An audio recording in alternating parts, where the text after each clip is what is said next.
وعلیکم السلام ورحمۃ اللہ وبرکاتہ۔ آپ نے جادو کے مسئلے کے متعلق پوچھا کہ کیا اس کا اثر بھی ہوتا ہے کہ نہیں، اگر ہوتا ہے تو کس پر ہوتا ہے۔ تو یاد رکھ لیجئے، اس کو ہم کتاب اللہ کے ذریعے اگر حل کریں گے تو کتاب اللہ سے دیکھیں گے کہ کیا یہ مسئلہ موجود ہے کہ نہیں۔ جس طرح آپ کے ہاتھ کی انگلیاں 5 ہیں، اسی طرح 5 نقطے آپ انگلیوں پر یاد کر لیجئے کہ پہلا ہے کہ کیا جادو کا اثر بھی ہوتا ہے کہ نہیں، یہ کوئی حقیقت بھی ہے اس کی کہ نہیں، اور دوسرا ہے کہ کیا آپ صلی اللہ علیہ وسلم کے علاوہ باقی انبیاء پر اس کا اثر ممکن ہے، اور تیسرا مسئلہ کہ کیا آپ صلی اللہ علیہ وسلم کے علاوہ باقی انبیاء پر اس کا وقوع بھی ہوا ہے کہ نہیں، اور چوتھا مسئلہ کہ کیا آپ صلی اللہ علیہ وسلم پر جادو کا امکان ہو سکتا ہے، یعنی آپ پر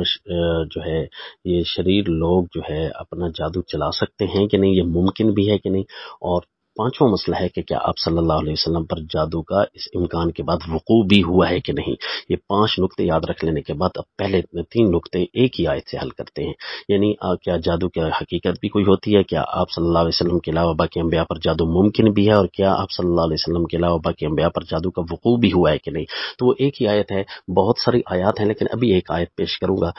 کیونکہ جملے کتاب اللہ کی آیت کے اس پر بہت زیادہ شاہد ہیں انشاءاللہ، کہ یخیل الیہ من سحرہم انہا تسعی، کہ سیدنا موسیٰ علیہ الصلوۃ والتسلیم جب جادوگروں کے مقابلے میں گئے تو وہاں جادوگروں کی طرف سے سیدنا موسیٰ علیہ الصلوۃ والتسلیم کے سامنے خیال ڈالا جا رہا تھا کہ ہماری جو ہے لاٹھیاں سانپ بن کر بھاگ رہی ہیں۔ تسعی کے لفظ ہے، تتحرک کے لفظ نہیں ہے، تسعی کے لفظ ہے۔ جو لوگ کہتے ہیں نا کہ وہ حرکت کر رہی تھی، اس کے اندر پارا ڈالا جا رہا تھا، جس نے بھی یہ لکھا ہے تو انہوں نے ایک صیغہ تمریز یعنی ایک ہلکے قول کے طور پر قیلہ کے ساتھ اس کو نقل کیا ہے، نہ کہ اس کو کتاب اللہ کا وہ مسئلہ قرار دے رہے ہیں۔ کتاب اللہ میں ایک براہ راست ایک چیز موجود ہے تو ہمیں قیلہ کی طرف جانے کی ضرورت بھی نہیں، اور بلا حیل و حجت وہ موجود ہے، اور بغیر کسی تعویل کے اس کا ماننا فرض ہے کہ تسعی کہتے ہیں چلنا بھی نہیں بلکہ بھاگنا، ایک جگہ کو چھوڑ کر دوسری جگہ پر چلا جانا۔ تو وہ ہر لاٹھیاں بھاگ رہی تھیں لوگوں کی نگاہوں میں۔ سیدنا موسیٰ علیہ الصلوۃ والتسلیم پر کے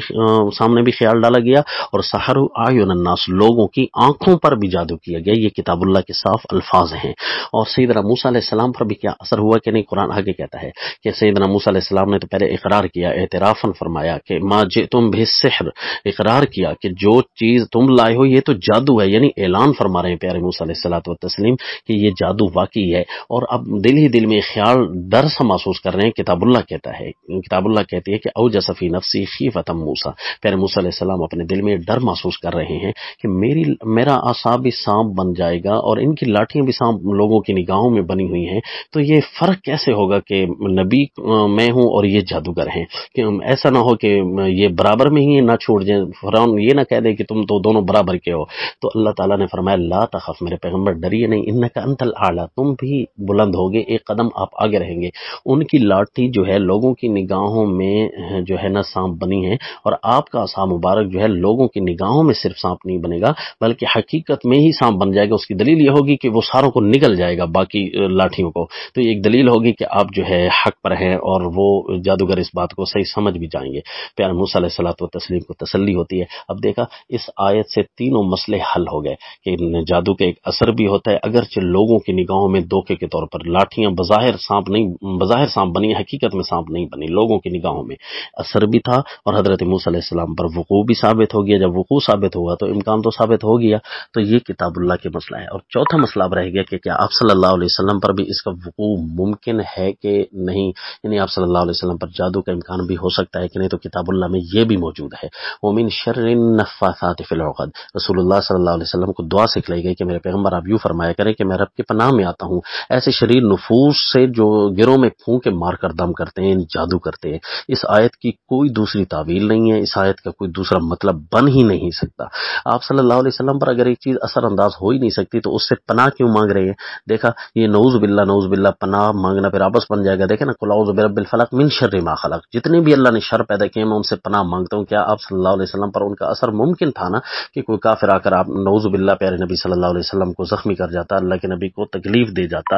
آپ صلی اللہ علیہ وسلم کو جو ہے پریشان کر جاتا تھا؟ تو یوں آپ صلی اللہ علیہ وسلم پناہ مانگ رہے ہیں کہ دوسرے جتنے بھی شریر عناصر ہیں ان کے اس فعل سے بھی میں پناہ مانگتا ہوں۔ اس کا مطلب ہے وقوع کا امکان تو ثابت ہو گیا کہ آپ صلی اللہ علیہ وسلم پر ممکن تو ہے نا اس کا اثر۔ یہ بھی کتاب اللہ کا مسئلہ ہے۔ یہ 4 باتیں آیت سے متعلقہ ہو گئی، اور 5ویں بات جو ہے کہ آپ صلی اللہ علیہ وسلم پر کیا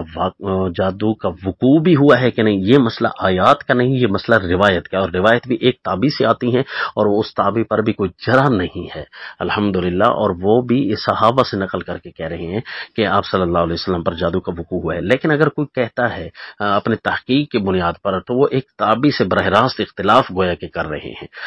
تو جو ہے اس پر صرف ایک اعتدال میں اور نقطہ کی حد تک اور ایک علمی انداز میں اگر کوئی کہے کہ آپ صلی اللہ علیہ وسلم پر جادو کا وقوع صرف اتنا، باقی اس کی تفصیلات، اس کی کیفیات کیا تھیں، وہ روایت کے مسئلے بھی نہیں ہے۔ تو جب اتنا اثر ثابت ہو گیا کہ آپ صلی اللہ علیہ وسلم پر جادو ہوا ہے، تو وہ صرف اور صرف ایک تابعی کے ساتھ اس کا جھگڑا ہوگا، باقی اس کو یہ نہیں کہہ سکتے کہ وہ اس پر جو ہے کوئی مزید ایسا فتویٰ لگ گیا جس سے اسلام کے ساتھ وہ ٹکرا رہا ہے، بلکہ اگر وہ اپنے حد اعتدال سے اگر ہٹ کر کوئی اور گفتگو کرے گا تو پھر اس پر اس کی شرعی ایک حکم اس پر عائد ہوگا۔ لیکن اگر کوئی پہلے 4 نقطوں کو نہیں مانتا، یعنی یہ نہیں مانتا کہ آپ جادو کا کوئی اثر ہوتا ہے، یا یہ نہیں مانتا کہ انبیاء پر اس کا وقوع ہو ممکن ہے یا وقوع ہو سکتا ہے، یا آپ صلی اللہ علیہ وسلم پر اس کے امکان کو بھی نہیں مانتا، تو یہ مسئلہ تو اتنا خطرناک ہے نعوذ باللہ کہ آیات قرآن کا انکار لازم آئے گا۔ میں نے تو صرف چند آیتیں پڑھی ہیں نا، بہت ساری آیتیں اسی موضوع کے متعلقہ ہیں، اور انشاءاللہ اس پر ایک تفصیلی آپ کو درس بھی مل جائے گا۔ کتاب اللہ کی آیات کھول کر ہم آپ کے سامنے رکھیں گے کہ ان آیات کو دیکھیے اور پڑھیے، اس میں کسی کی بھی بات نہیں مانے۔ دیکھیں آیات میں تو ائمہ کی تقلید بھی نہیں چلتی، آیات میں تو کسی کا کہنا بھی نہیں ماننا جاتا، براہ راست کتاب اللہ کی مانی جاتی ہے۔ تو یہ مسئلہ جو ہے آیات کا ہے، روایت کا نہیں ہے۔ اور پانچواں مسئلہ جو تھا کہ آپ صلی اللہ علیہ وسلم پر وقوع ہے، یہ مسئلہ روایت کا ہے، اور ہمارے سامنے تو یہ روایت بے غبار ہے۔ اگر کوئی محقق اپنی تحقیق کی بنیاد پر اور حد اعتدال پر قائم رہتے ہوئے اس 5ویں نقطے کے ساتھ صرف اور صرف وقوع کے طور پر ایک اختلاف رکھتے ہیں، تو وہ اس کے اپنی دلیل اور ان کی اپنی مرضی ہوگی اور ان کی ایک بات تابع کے ساتھ ہو جائے گی۔ لیکن اگر یہ پہلے 4 مسئلوں کا کسی نے انکار کر دیا نعوذ باللہ، تو اسلام سے بھی نعوذ باللہ چلا جائے گا، اور اللہ معاف فرمائے۔ ومن اظلم ممن ذکر بآیات ربی ثم اعرض عنها انا من المجرمین منتقمون۔ کتاب اللہ میں یہ قانون ہے کہ اس سے بڑا ظالم کون ہوگا جو کتاب اللہ کی آیتیں اس کو پڑھ کر نصیحت کی جا رہی ہے اور وہ اس سے اعراض کرتا ہے، تو اللہ فرماتے ہیں ہم انتقام لیں گے۔ اس سے پچھلی آیت میں فرمایا کہ انتقام کیسے لیتے ہیں کہ وَلَنُذِيقَنَّهُم مِّنَ الْعَذَابِ الْأَدْنَىٰ دُونَ الْعَذَابِ الْأَكْبَرِ لَعَلَّهُمْ يَرْجِعُونَ، کہ ہم چھوٹا عذاب پہلے بھیجیں گے بڑے عذاب سے پہلے، تاکہ یہ واپس لوٹ آئیں۔ اور اگر کتاب اللہ کے انکار مسلسل ہوتے رہے تو چھوٹے عذاب کے بعد اللہ بڑے عذاب سے بھی پکڑ سکتے ہیں، اور اللہ تعالیٰ اس آدمی کو جو ہے اس کی گزران کو تنگ کر دیں گے۔ تو اس لیے یہ مسئلے کی آج کل ہمارے نظر میں یا ہماری زندگی میں ابتدا چل رہی ہے کہ لوگ نعوذ باللہ اس 5ویں مسئلے کے سارے پہلے 4 مسئلوں کو کتاب اللہ سے نہیں مان رہے اور اڑانے لگ گئے ہیں۔ کہیں ایسا نہ ہو کہ اللہ کے عذاب کی گرفت میں نہ آ جائیں، اور شیطان نعوذ باللہ آپ صلی اللہ علیہ وسلم کی ذات مقدس کو سامنے لا کر کتاب اللہ کی آیتوں کا انکار کروانے لگ جاتا ہے، اور یہ شیطان کے نعوذ باللہ یہ تلبیسی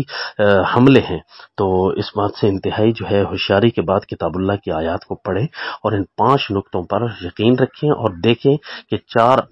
5 الگ الگ بحثیں ہیں۔ پہلی 4 باتیں جس طرح میں نے آپ کو نوٹ کروائی ہیں، ان پر اسی طرح ایمان رکھنا ضروری ہے جس طرح کتاب اللہ میں سامنے آیا۔ اگر یہ کتاب اللہ میں واضح نہیں ہے یہ 4 مسئلے، تو ضرور آپ ہمیں سمجھا سکتے ہیں، میں نے تو آیت پڑھ کر سمجھا دیا ہے۔ لہذا ان 4 مسئلوں اور 5ویں مسئلے میں یوں بھی فرق رکھیں۔ 4 مسئلے اس کا تعلق آیت سے ہے، اور 5واں مسئلہ اس کا تعلق روایت سے ہے۔ السلام۔